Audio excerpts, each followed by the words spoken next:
I have decided to challenge myself by having the major battles of Pokemon not done by an incompetent AI, but by the number 2 on Showdown. In fact, something will occur later in this video that'll change this channel forever. Hello everybody, my name is Christian Pokemon Champion, and I like competitive Pokemon. So Maverick Shooters, my brother from another raccoon across the world, will be playing on behalf of all of the Gym Leaders, Elite Four members, and Champion using their exact teams as I play this game. But that alone isn't enough for me. People might mistake me for some kind of a masochist, which isn't true. Mr. 2 over here will also have access to any and all strategies possible to his arsenal, with a 1.2 level multiplier to add to the pile, while I have to do things the old-fashioned way. Grind till every brain cell of my body goes on strike and leaves. We have been working on this gauntlet of a challenge for literally years. In fact, tomorrow will actually be the 2-year anniversary.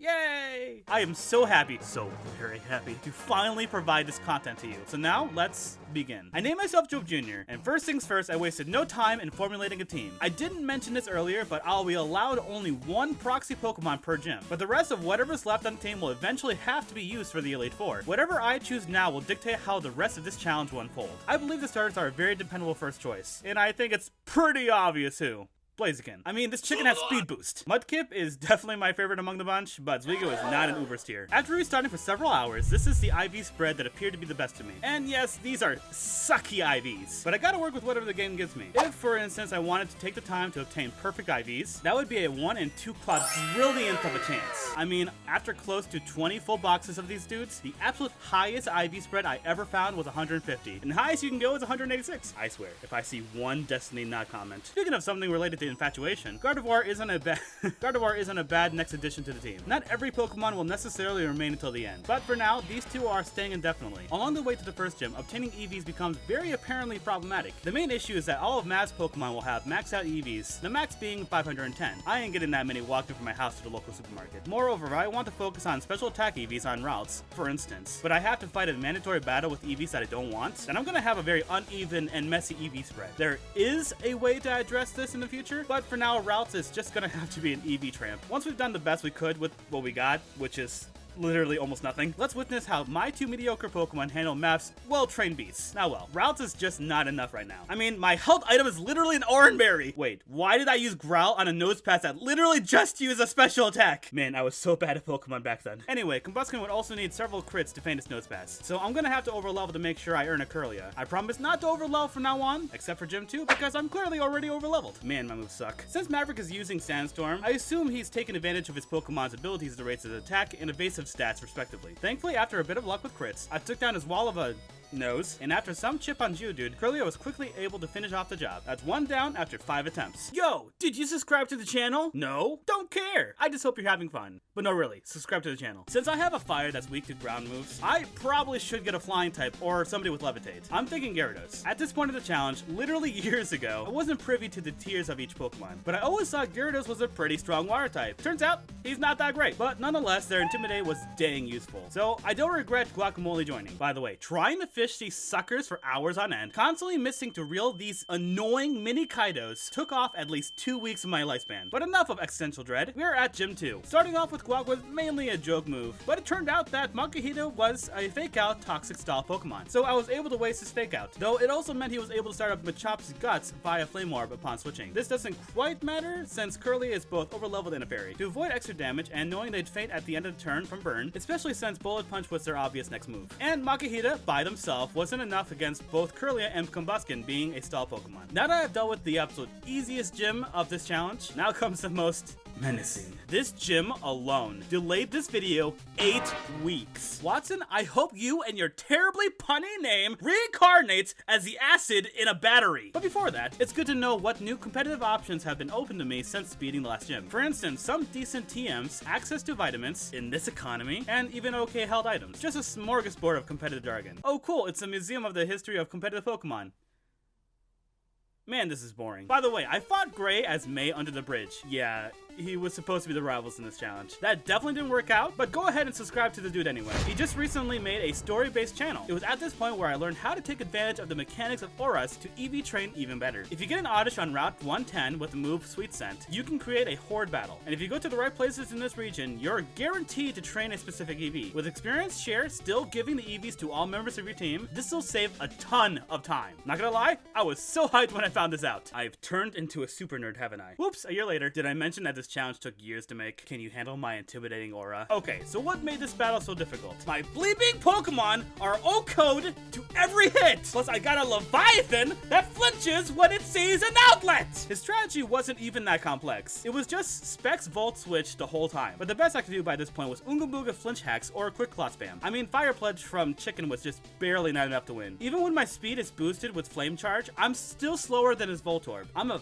very stubborn person, which is why it took me roughly 90 attempts before calling in my very first proxy. Despite being allowed per my rules, I still tried to maintain my core team to take on all the major battles. But for now, I went with a Graveler. Lol. Even with Graveler, it naturally still wasn't easy since his Pokemon were still faster than him even after Rock Polish. But eventually, taking advantage of knowing he'll use an electric move, I switched into Graveler. So now that he's stuck with this move because of choice specs, he's forced to sack Voltorb. And by using Bulldoze to deal with Magnemite's sturdy ability, I was also able to slow him down, meaning yet another Fridge Magnet is down. But now that map's best move left to deal with all three of my Pokemon is Flying, Hidden Power, again stuck due to specs. Guac was able to tank the hits, finally winning me the match. After at least, because I suck at math, 102 attempts. Ironically enough, it was from here on where things become much more manageable, since it is here where I have fully evolved Pokemon and maxed out EVs. All I needed to do was boost twice with Calm Mind, and since all his Pokemon in Flannery's gym are special attackers, I completely swept his team. Man, I felt whiplash from the difference between gyms 3 and 4. It was at this point where we had our second big hiatus of the challenge. Roughly 8 months. And in that time, my computer that held all my recordings, team setups, and battles broke too. I didn't even know if I could recover all the data. Luckily, due to me doing this job for as long as I have, I know to have a super secret channel to maintain all of my challenges just in case. Shh. Don't tell YouTube. This challenge was revived, and what? Only 4 weeks before Maverick can no longer do this challenge? Cracks knuckles before I say that phrase. Alright, start the anime main character music. Quickly to the 5th gym. I wanted to make sure I obtained a Volbeat as my proxy. I have great plans for you. What the bleep? So yeah, while EV training, I found a shiny Zigzagoon. So definitely will be using this little guy for one of the battles. Don't even care if this guy has terrible IVs. So now to the battle. Even though at this point I still don't have access to Mega Chicken, which is Mega Blaziken. Regular Chicken is still fighting type, so it'll do very well here. But like I mentioned, I had better plans than just go Oonga Booga with Blaziken. Volbeat is practically the only Pokemon that I can obtain prior to Gym 5 that'll also learn the move Protect by level 36. Oh, and hey there, it also learns the move Tail Glow. With all my EVs directed towards defense to make sure Vigoroth doesn't mess with my plans, this became the first of many one-shotted gyms. Afterward, the game gives me a chance to a Mega Latias. But since Maverick isn't allowed legendaries, I felt it fair that I'm not allowed to. But dang, I'm tempted to take it anyways. In its stead, knowing I'm up against a flying gym, I decided to capture another permanent member of my team from New Mauville, Magnemite. They're in the OU tier, plus they're a good pivot. I could evolve Magneton into Magnezone right now if I wanted to, but in this particular battle, after tons of math, I felt that Magneton with an Eviolite and higher speed would have been a much better alternative. Moreover, I inevitably discovered the magic that is berries that decrease EVs. I learned that I can use them to adjust all my Pokemon's EVs until I find the optimal set for the next match. Back to Showdown. Oh, almost forgot. I also added Skarmory to the team since they know the move Spikes. Legitimately, I just added this as a script in post. It would appear that both of us decided to set up first turn. Due to a sash, they survived. I took them out and even used up Skarmory's Sturdy. No wonder Blaziken is banned in OU. Magneton finished the job, switching into Guacamole. Did some chip to swallow before, fainting to a Specs Boom Burst. That was a typo, I swear. They switched into Altaria to set up with Dragon Dance, so Thunder Wave is the best move to cripple them, even fainting them from this.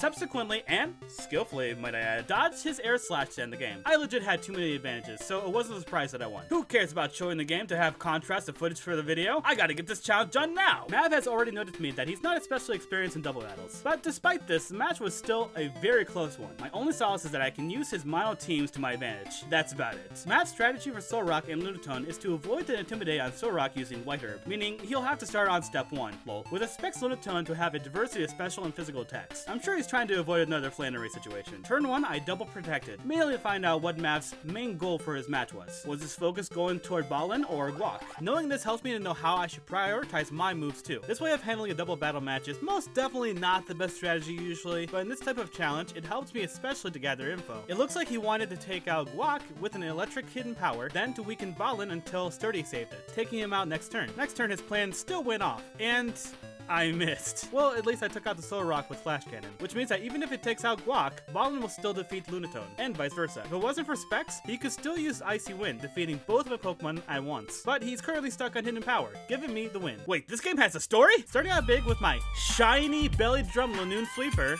with the move Giga Impact, since it's the only move that Lanoon could learn that could take out the Melodic. But the Little Sneak switched into Love Disc when I used it, so I just wasted my Belly Drum. At least I get to keep Little Shiny Dude, since instead he went for Haste to eliminate my attack buffs. There might be a second chance to Belly Drum sweep soon then, going back and forth for like 10 minutes with Skarmory that should have had spikes on them, since Toxic just wasn't doing anything with that Marvel scaled Melodic. Despite them, with most of my team having some sort of grass or electric move, I had a lot going for me. I did make several numbskull mistakes, like I stupidly used Covet, knowing Melodic switching in was a good possibility. Now I got a Stinkin' Flame Orb on a Belly Drum Lanoon.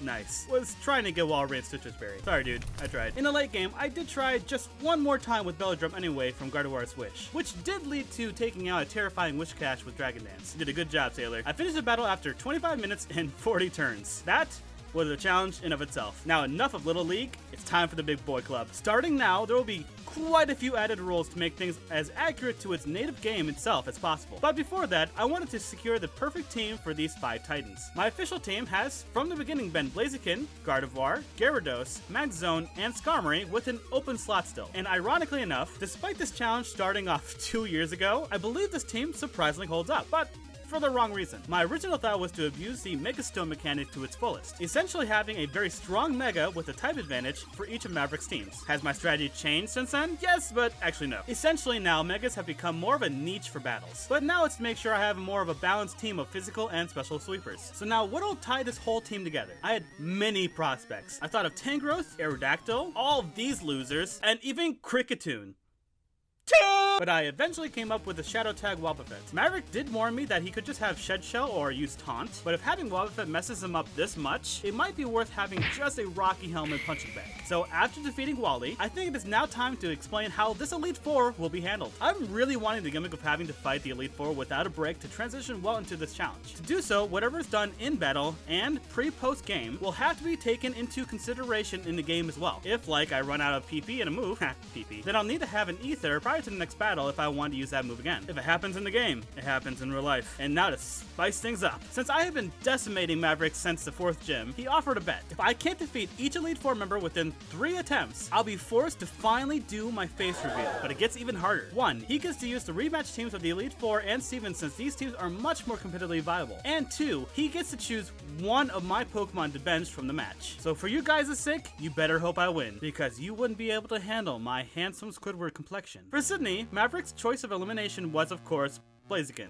Chump. Nonetheless, I started out strong with Tracing Speed Boost. I am not gonna lie, I completely forgot about Gardevoir's ability here. I got king-like luck sometimes. With Draining Kiss to recover any damage, I Mega Evolved to better handle his Mandibuzz, which is a major threat to Gardevoir. Thankfully, Foul Play didn't outperform Wish, but I felt like I possibly could have used at least one Calm Mind here. Mega Absol's out, and with my future sight, I know Sucker Punch is in my future, and it's strong enough to OHKO Gardevoir. Wishing would prevent this damage at the very least. Unfortunately, spamming Sucker Punch in competitive Pokemon can sometimes come down to a 50-50 of whether the opponent will use it or not. I took the gamble and sadly lost my Mega Pokemon because of it. But I'm not down yet. While he increased his stats, I went for a Thunder. And not gonna lie, that too was a gamble since it wasn't a guaranteed kill according to the math. Guys, I'm using a Pokemon Showdown calculator like crazy. Thankfully, it looked like I had a really good roll this time. His Shiftry takes care of Magzone through a crit and a flinch. Hacks. He then misses Leaf Storm, giving me the chance to use DD. I guess luck balances out sometimes. Because of this, I was able to revenge kill Shiftry. But with that Zoroark in the back, there's now a 50-50 chance of that thing being a Zoroark Zoroark or a Scrafty, so went with the safest play of Aqua Tail instead of using DD one more time. It turns out it was a Zoroark. Should have been predictable, which it was, but I don't like taking chances if I don't have to. Alright, 3 against 1. I can't possibly mess this up. I messed it up. So what happened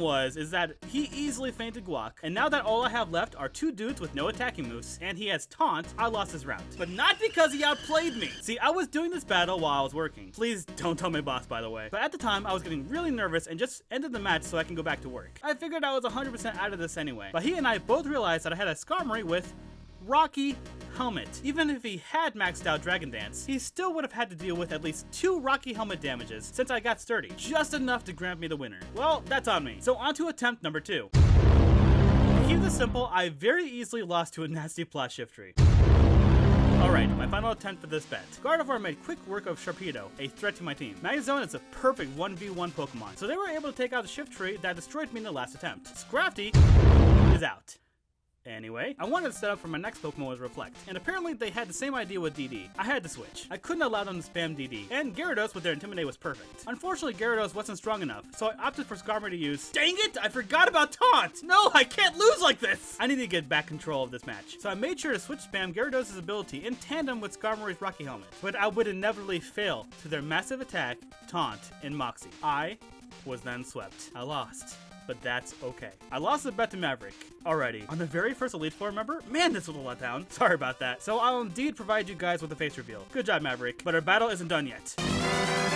So, of course, I won on this attempt since I now have all my Pokemon this time. I was still triggered by the Scrafty. Why you bullying me? But since Blaziken is OP in this match, I won in no time. By the way, I switched Wobbuffet with Starmie because I kinda suck at Wobbuffet tactics. And Starmie is perfect for the upcoming matches. Coming up next is legit probably my scariest opponent of this entire challenge. And it's weirdly Phoebe. With Glacia and Steven, at least Blaziken can easily take out 2 or 3 of his Pokemon with little trouble. But none of my Pokemon have especially good matchups with Ghosts. I lost my first attempt against Maverick's Phoebe team. He told me Sableye would have Prankster, but it had Kenai instead. This honestly wouldn't have mattered anyway since their ability changes upon Mega Evolving anyway. It just caught me off guard. Blaziken took out the Mega Sableye, Drifblim, and Dusknoir before fainting to Toxic. I missed a Thunder on Miss Magius. Really needed to get some glasses. Gyarados made a good effort, but due to Chandler's speed being buffed from the Choice Scarf, I was off by literally 1 speed point from a speed tie and possibly winning this round. Speed was legit one of, if not the most toughest thing about this challenge. Even if I directed all of my EVs into speed, as long as Maverick can alternate his nature to boost his speed or have Choice Scarf, he will inevitably outspeed me. Well, you know what?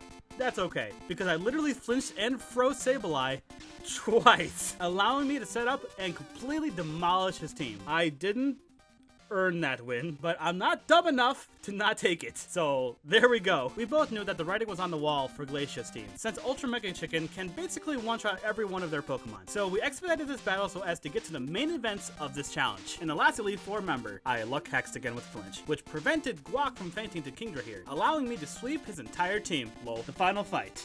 My body's ready. It's looking like Mav's main priority here is to ensure that he has Stealth Rock up. Knowing this, I used Taunt. Completely forgot I had this TM, by the way. You like that? The foot's on the other shoe! Wait, so now they're forced to either explode or switch. Played all out, and Ballin can't handle them, so I switched to Guac, using this time to set up a bit.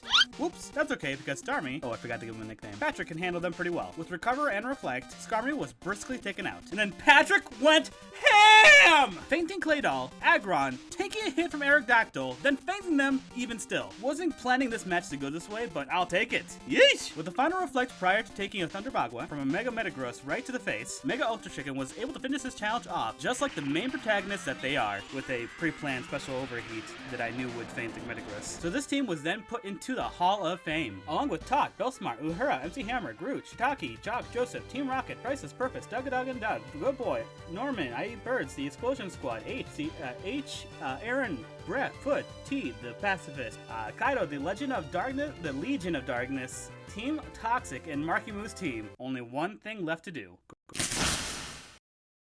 I see trees of green, red roses too. I see them bloom